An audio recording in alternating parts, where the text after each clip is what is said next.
बिस्मिल्लाहिर्रहमानिर्रहीम। अस्सलाम वालेकुम व्यूअर्स, क्रिकेट न्यूज़ फ्लैश में खुशामदीद।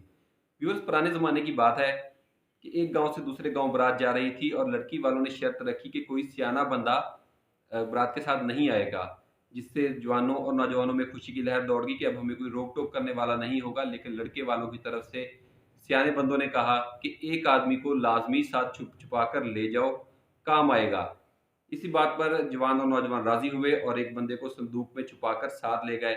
लड़की वालों ने शर्त रखी कि पहले 100 बकरे खाकर दिखाओ, उसके बाद हम लड़की आपके साथ जाने देंगे। आखिरकार जवान और नौजवान परेशान हुए कि अब क्या किया जाए। ऐसे हालात में सयाने बंदे से मशवरा लिया गया तो उसने मशवरा दिया कि इनसे कहो कि एक-एक बकरा काट कर, पकाकर खिलाएँ और फिर अगले बकरे की बारी आएगी।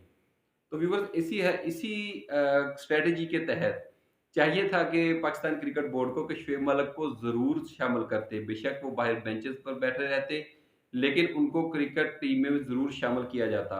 अलबत्ता तो वो फ़ॉर्म में भी हैं और भरपूर फिट भी हैं। और इनकी मिडल ऑर्डर में ज़रूरत भी है, कहीं भी विकेट रोकने की और हिटिंग की ज़रूरत पड़ती है, तो शुएब मलिक उसके मुताबिक ही क्रिकेट को जो अपनी है वो खेलते हैं। लेकिन ख़ैर उनको सेलेक्ट नहीं किया गया, उसकी वजह शायद डिसिप्लिनरी कमेटी का भी कोई एक्शन हो सकता है कि शुएब मलिक ने बिल्कुल गलत मौके पर गलत ट्वीट दी कि पाकिस्तान में कब तक लाइकिंग और डिसलाइकिंग का जो है वो कल्चर चलता रहेगा। इस पर बात करते हुए शाहिद अफरीदी ने भी कहा कि शुएब मलिक को ऐसी ट्वीट बिल्कुल नहीं करनी चाहिए थी, उनको अपने वक़्त का इंतज़ार करना चाहिए था और शायद ये वक़्त आ जाता इसी टी20 वर्ल्ड कप में उनको सेलेक्ट किया जाता।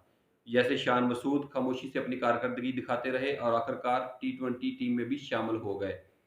इसी बात को लेकर शोएब अख्तर ने भी एक अपने इंटरव्यू में कहा है कि मुझे डर है कि जैसा middle order Pakistan Asia cup 2022 में खेला है, मुझे डर है कि ये ना हो कि पाकिस्तानी क्रिकेट टीम पहले ही राउंड में टूर्नामेंट से बाहर हो जाए। उसके साथ उन्होंने नेक ख़्वाहिशात का भी इज़हार किया पाकिस्तानी क्रिकेट टीम के लिए कि अच्छी उम्मीद है कि अच्छी कारकर्दगी का मुज़ाहरा करेंगे अब जिनको सेलेक्ट किया गया है।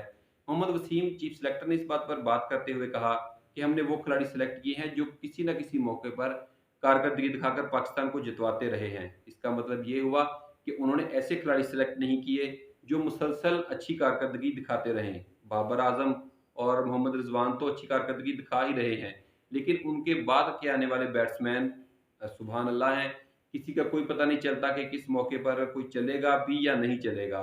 मोहम्मद आसिफ अली पर बहुत ज़्यादा उम्मीदें होती हैं, उन पर उम्मीदें ये होती हैं कप्तान की कि उनको हम 12 की रन रेट करके दे देंगे और वो हर ओवर में छक्के-चौके लगाकर मैच को जितवा देगा। लेकिन ऐसा मुमकिन नहीं होता। किसी मौके पर आपको रन रेट को भी साथ लेकर चलना पड़ता है। एशिया कप 2022 के फाइनल में इस बात की शिद्दत से कमी महसूस की गई। मोहम्मद रिज़वान और इफ्तिखार अहमद बहुत ही स्लो स्ट्राइक रेट के साथ खेले जिसकी वज़ह से पाकिस्तान जो है अपना फाइनल मैच हार गया।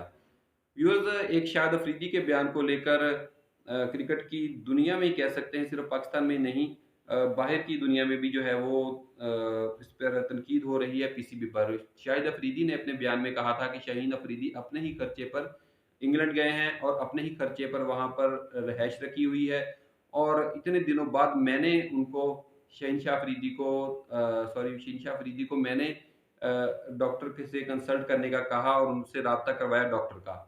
इसी बात को लेकर रमीज़ राजा ने कहा कि शाहिद अफरीदी ने अपने बयान से एक नई कंट्रोवर्सी जो है वो पैदा कर दी है कि शायद क्रिकेट बोर्ड अपने खिलाड़ियों का ख़्याल नहीं रखता और ये बिल्कुल गलत बात है। शाहीन शाह अफरीदी के साथ हमारे जो है मेडिकल टीम उनका राब्ता है, हमने ही उनको वहाँ पर कंसल्टेंट जो है वो प्रोवाइड करके दिया है।